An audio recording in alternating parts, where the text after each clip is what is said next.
"Stop right there!" The shout tore through the solemn air at Arlington Cemetery. As the funeral bugle still echoed, a stranger lunged toward the flag-draped coffin. In an instant, the woman thought to be just a cemetery caretaker took him down with a swift, precise special ops move. The crowd froze in shock, but the greatest jolt came when her shirt shifted, revealing a blurred black tattoo of coordinates running down her back. No one could comprehend. A gravekeeper, carrying the mark of the Iraq battlefield. Who was she? A simple cemetery worker? Or the living witness of a platoon that vanished in Fallujah? Back to the main story. When word spread that the woman who had taken down the intruder in the middle of that funeral wasn't just any caretaker, the whispers didn't stop at the mourners' benches. The tale of the tattoo on her back quickly reached ears.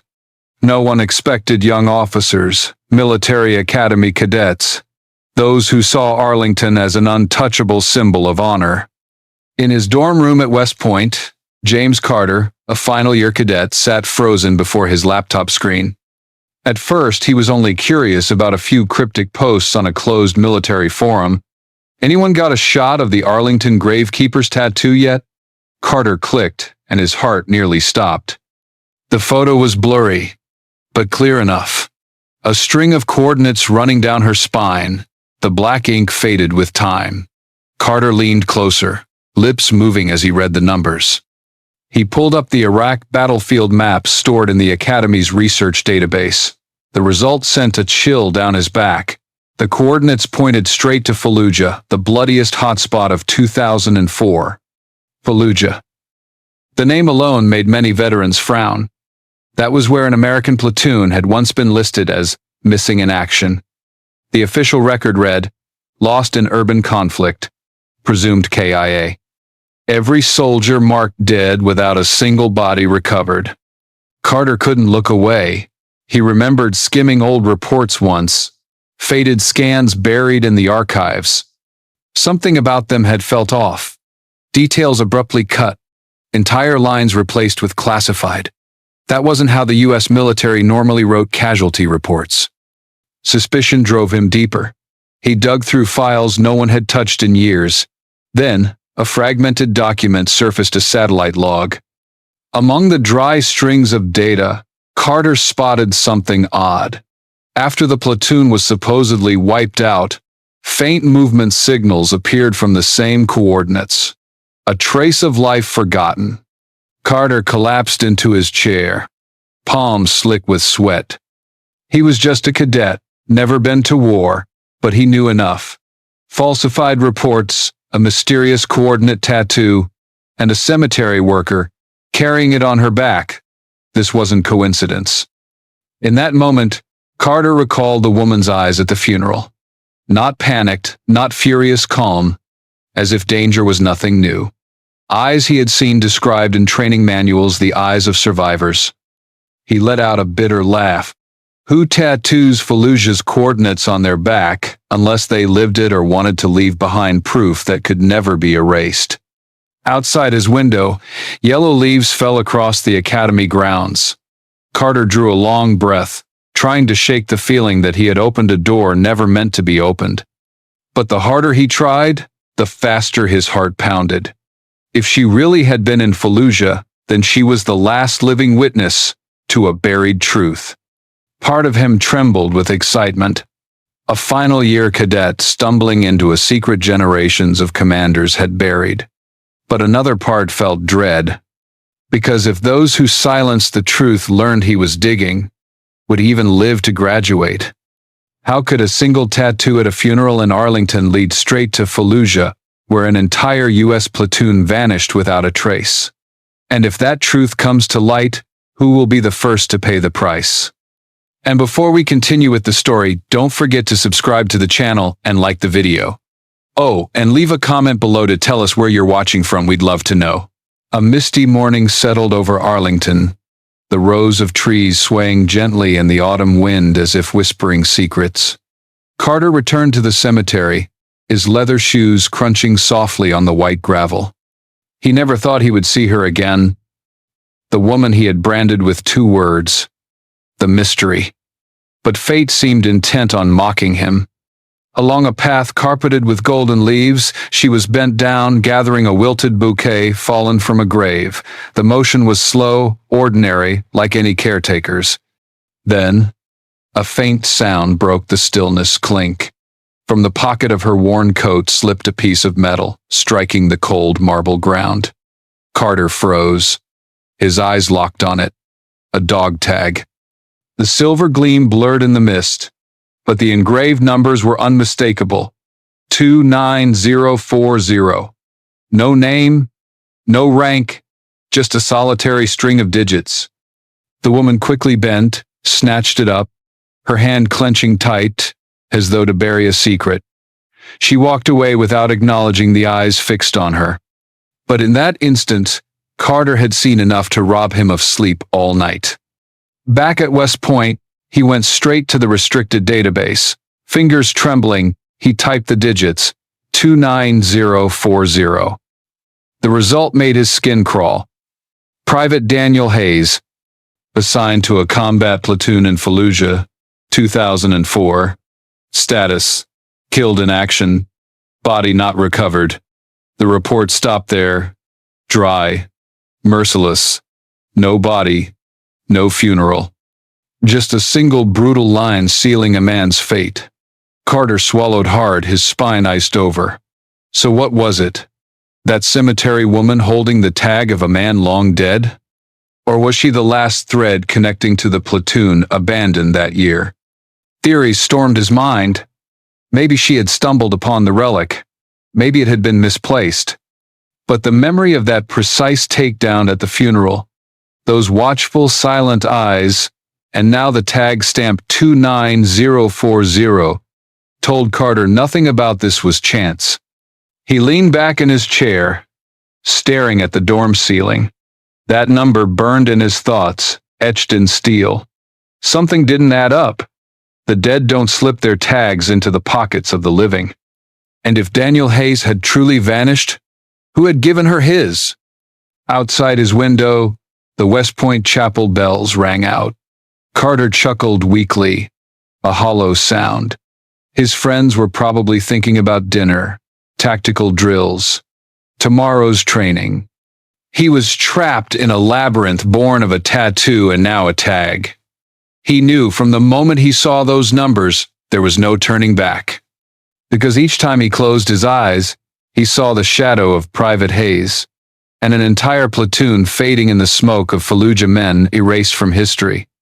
Who did 29040 truly belong to, and why was it in the hands of an unknown woman at Arlington? If it was a sign of a buried truth, did Carter have the courage to follow it through? What seemed like an ordinary Monday morning suddenly shook Arlington in a way no one expected. There were no gunshots, no smoke. Instead, the screens in the cemetery's record center flickered, then turned to white. Technicians panicked. Entire archives of the fallen names etched deep into America's memory vanished as if they had never existed. Hundreds of files, an entire generation of sacrifice wiped clean in seconds. Carter heard the news from a friend interning in the cybersecurity office. He ran there, heart pounding. On the surveillance logs, only one trace remained.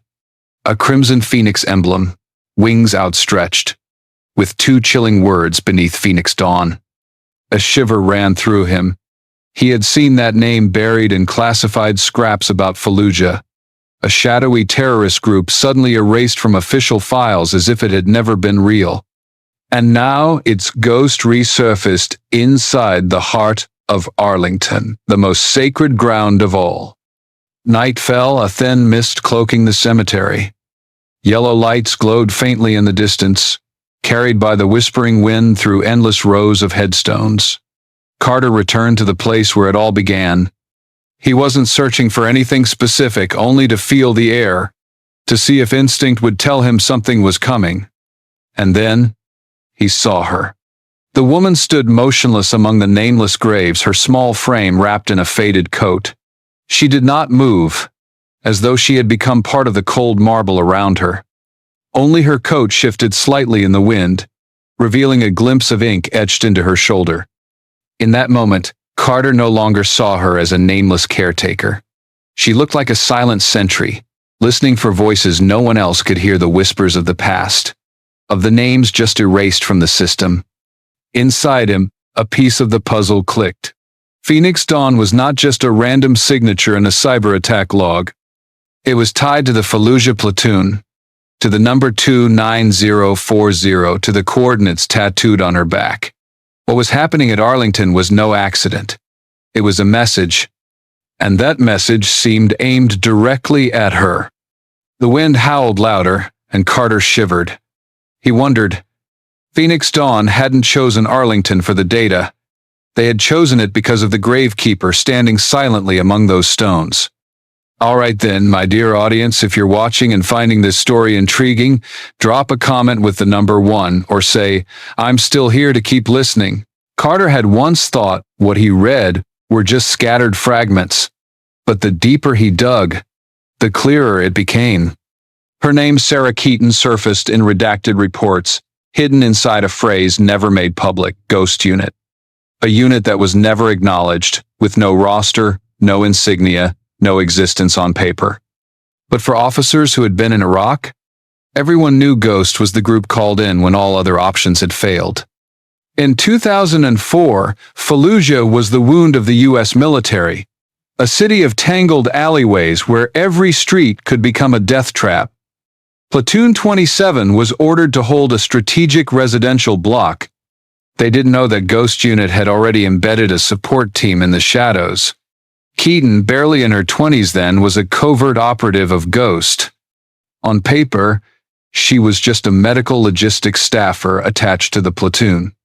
In reality, she had endured SEAL training harsher than most of her male peers. The operation unraveled in chaos.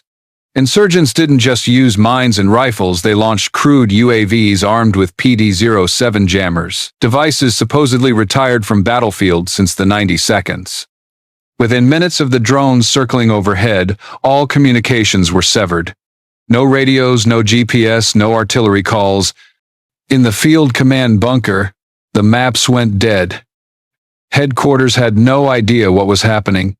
Only a few broken transmissions before silence. Under pressure, the order came down. Evacuate. Leave the grid. Cold words on a page. And with that, the platoon and Ghost Unit were abandoned inside the kill zone. Keaton remembered every minute. Gunfire closing in, buildings erupting in flames. She bandaged wounds while dragging the injured out of kill lanes. But one by one they fell. Blood-soaking uniforms, dirt, her hands. The enemy pressed tighter.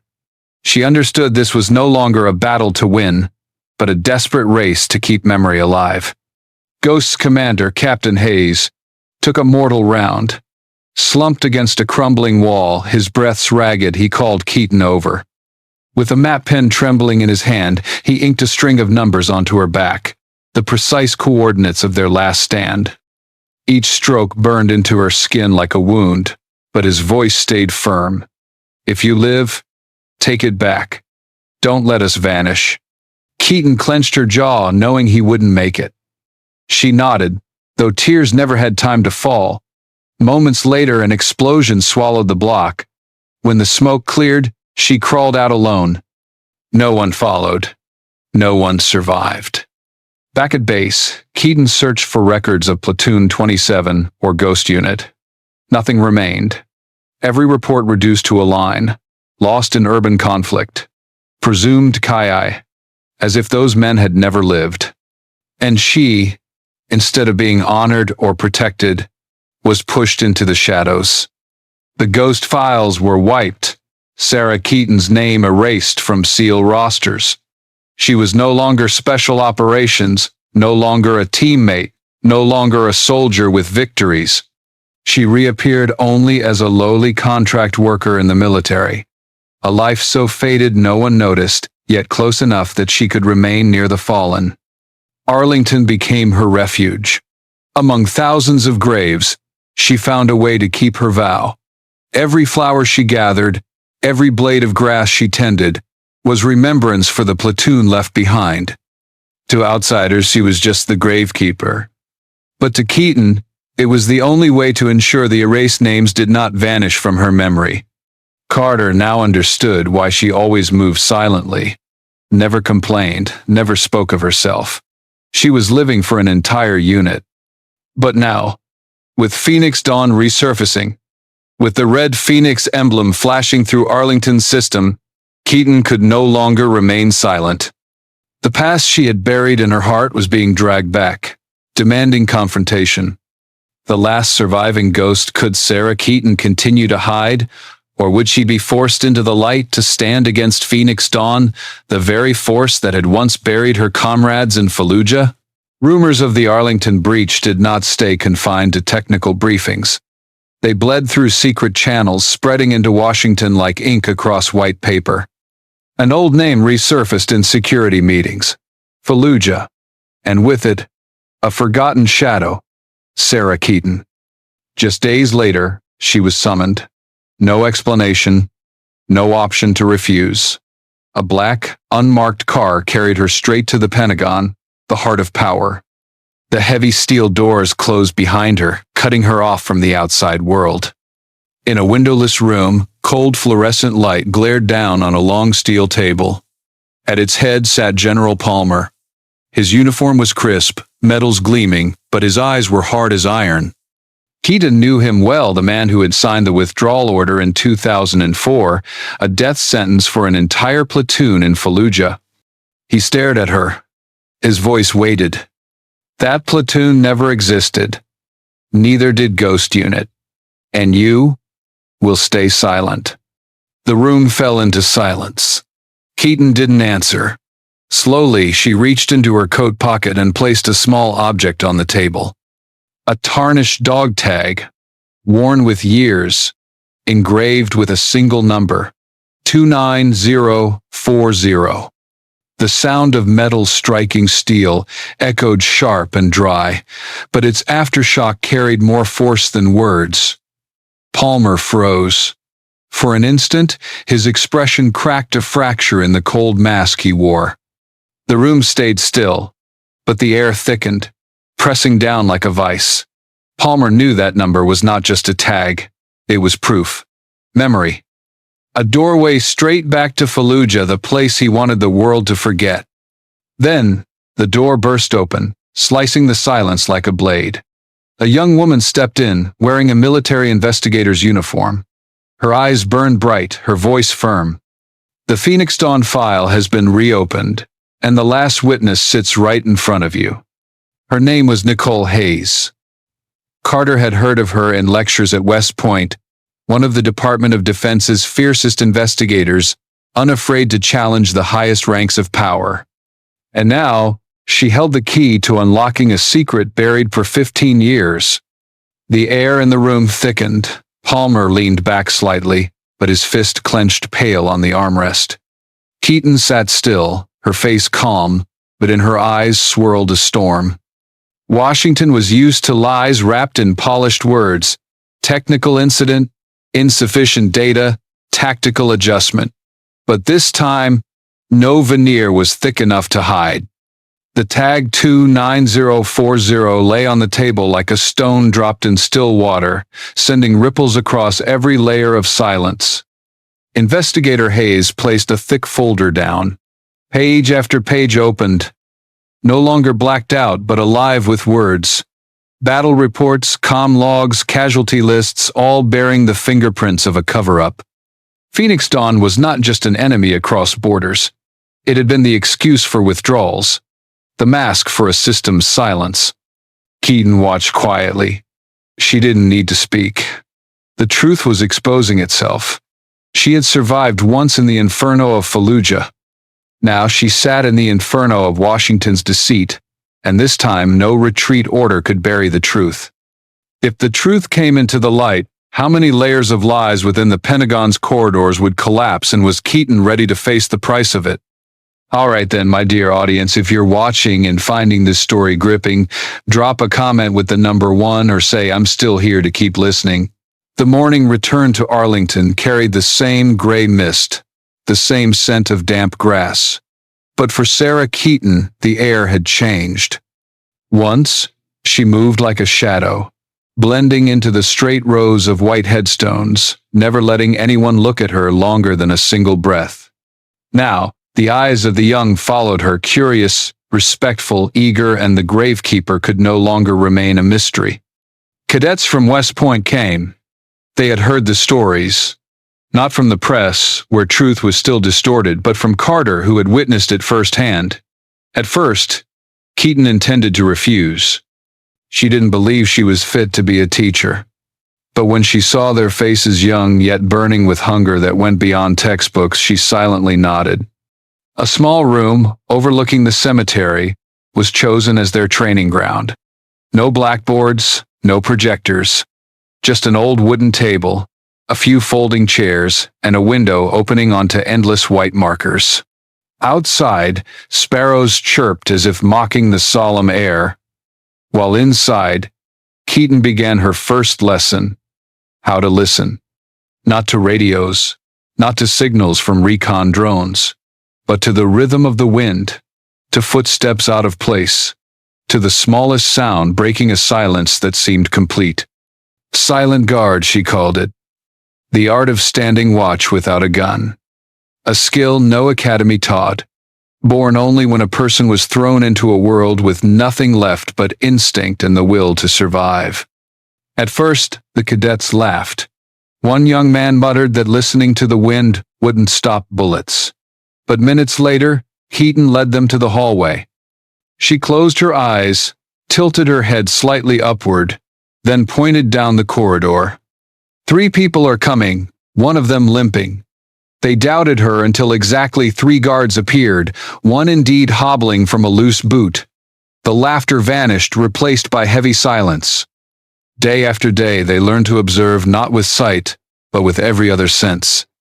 To tell when a door had been touched, when a leaf had snapped against its natural pattern, when the shallow, tense breath of someone hiding was not just the rustle of trees.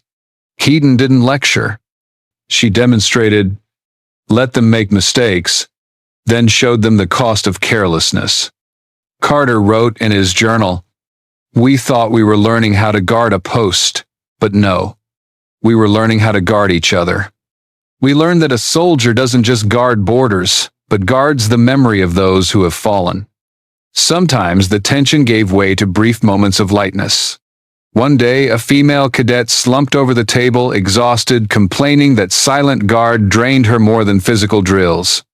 Keaton allowed herself a faint smile, one of the rare times they saw her face soften.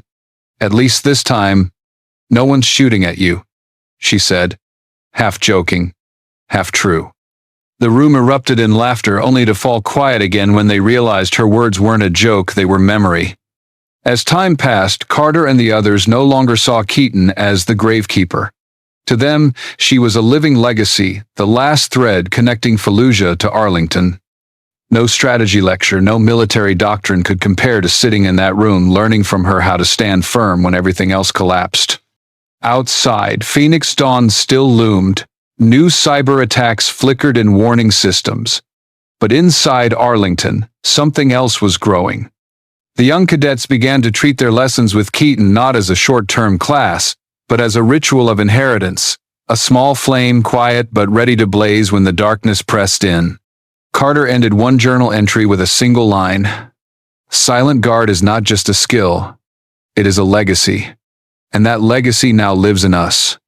But could silent guard, fragile, quiet, passed from survivor to the young, truly stand firm when Phoenix Dawn decided not just to attack systems, but to step straight into Arlington itself? Night fell over Arlington like nowhere else. The sky hung heavy, pale moonlight washing over rows of white headstones like a silent army standing at attention. Each stone glimmered cold, solemn as if the souls themselves were lifting their chins, waiting for someone to keep a promise left unfinished. Sarah Keaton walked slowly down the stone path. Her shadow stretched long, blurring with the endless rows.